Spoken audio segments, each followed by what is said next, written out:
Okay, what is that? My name is Danny Burke for theScore esports. This had a lot of views for a day. Holy shit. With pro players is our love of skins. Sometimes though, skins can threaten the very competitive integrity of a game. The reasons for this can vary from the relatable to the quite frankly ridiculous. You'll see what I mean. These are the top 10 banned skins in esports. Starting off our list at number 10 is Elementalist Lux. Hello, Felix. Hope you're having a great day. Are we going to play Amnesia today? Now, I haven't got a problem with this skin, except for the fact that it costs $25. Poopy. The problem that pros have with it, though, is that some of her animations just look way too similar. Oh, what the fuck? I didn't even know that was the... That's so stupid. That's why that skin's banned in competitive. What the fuck is that?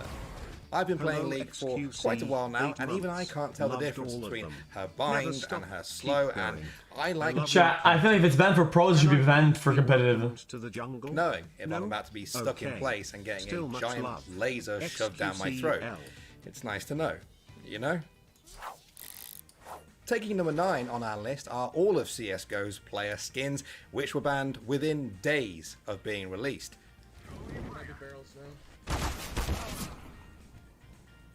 What? This game, they need to fix it. Operation Shattered Web gave CSGO players agent skins for their T and CT models for the first time ever. Now the problem is that those skins and many surfaces in CSGO blended together even better than ketchup and mayo. Yes, I have mixed those together, don't judge me. Anyway, it was almost impossible to see your enemies in certain spots on certain maps if they were using the agent skins. When I first saw this, I saw a screenshot, something like this, and I was like, there's no way. It took me like 5 seconds to spot the guy. He blends in so well. Wait, true though. A bit of a meme back in November 2019 as players were getting killed by what essentially looked like walls. A little bit. A little bit clear. Grave cure. A little bit. There's literally no one here. Well, yes there is. He looks like a flower pot. Dude, how can this be a thing? Clear, he says. ESEA and others had to either remove the Shattered Web skins from pro play or remove the pros themselves. They went with the skins. Good move. Coming in at number 8, we have Armika's default costume. Now, I've never been banned from the public's eye for being too sexy, but that's exactly what happened at EVO 2016. At first, everything seemed fairly normal, with Fudo comfortably taking his first match. Okay, traded. The defense, he's got it. It should be the roundhouse. It's gonna be enough. Fudo, he moves on to winners finals of EVO. However, unbeknown to fans, Fudo received a message from the officials that there was a problem. He had to change his costume. ESPN was broadcasting the tournament, and Daddy Disney felt that Mika's bare butt was a little too hot for daytime TV, so they asked EVO's TOs to make Fudo switch skins. Now, they needed to grab a She claps her own booty, dude! Which really makes me wonder, how do you say, bro, that costume is going to corrupt the youth of America? Moving on to number 7 now, we have Gil's Pyron costume from Street Fighter V. In March 2020, the Capcom Pro Tour removed a whole bunch of costumes from competitive play that players have been complaining about for quite a while, and Gil's Pyron costume was one of the worst offenders. This is probably one of the most distracting costumes in the whole game. He had a heat distortion effect that rippled over him and made it impossible to consistently punish his buttons. His flames concealed his EX moves, and the fact that he was constantly on fire so dumb. made it really hard to tell when characters like Dalsim and Poison actually lit him on fire. You'd think it couldn't get worse than this, but somehow it does.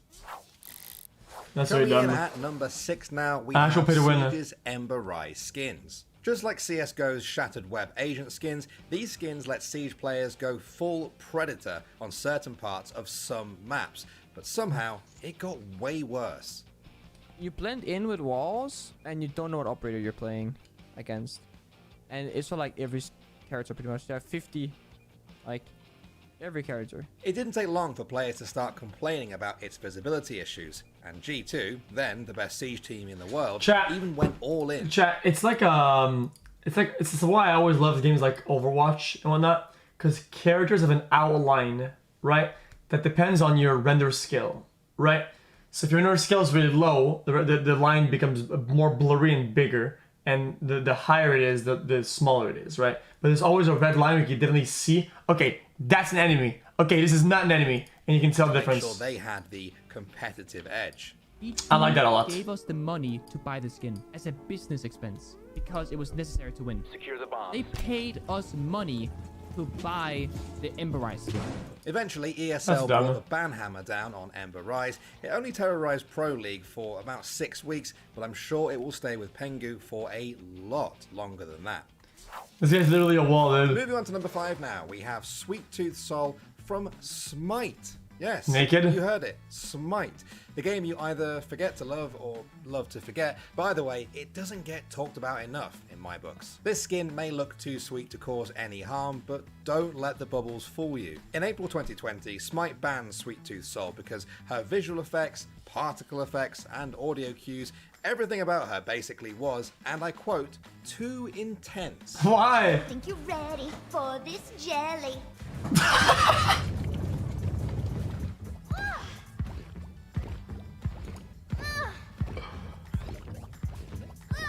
While the devs did eventually tone it down and unban her, the damage to many people's eardrums was already done.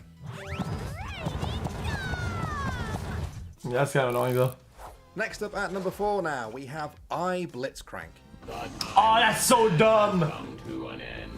This sleek skin That's so proved to be a fucking fan annoying. favorite after its release in 2013.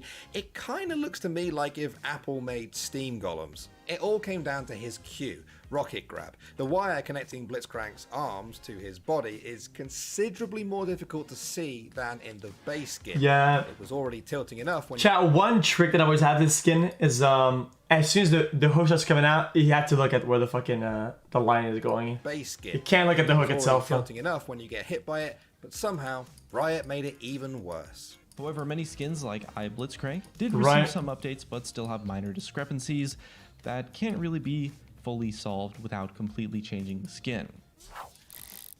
Next up at number 3, we have Magneto, King of Spain. That's Magneto. Yeah, this has Not been a good the video, costume though. I want to talk about. You see, the Magneto King of Spain story goes way back to 2005 when Marvel used this portrait of King Juan Carlos of Spain as a design for the Master of Magnetism. Here's that comic depiction, and here's King Carlos's portrait. See the resemblance? Well, the monarchy certainly did, and decided to sue Marvel.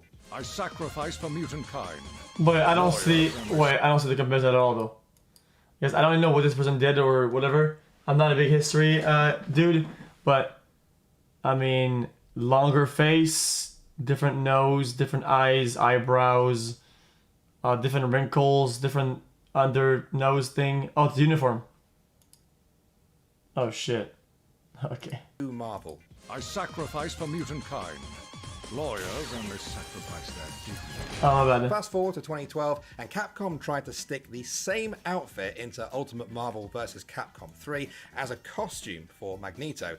To the surprise of absolutely nobody, the Royal family once again threatened legal action, and the costume was removed from the game. The dream is dead. Moving on to number 2, we have the frankly embarrassing Guys, saga. was it the royal family? Who?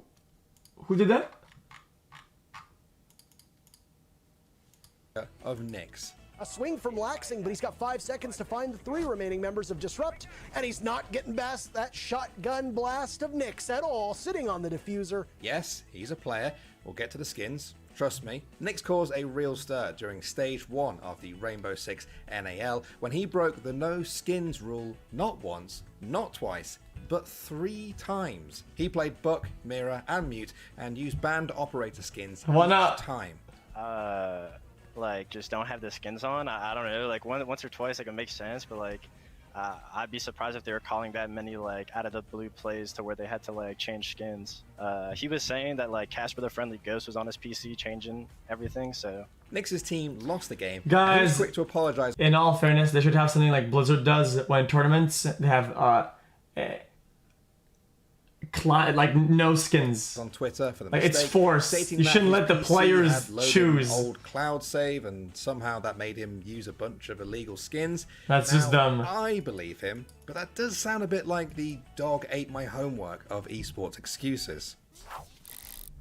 And finally, taking the #1 spot on our list, we have Justicia Syndra. Syndra's big balls. Yeah, her balls blend in with the terrain. It's so stupid. That's not a medical condition. That's how they're meant to be. But her Justicia Syndra skin changed things by making her magic orbs a translucent white color. See absolute control.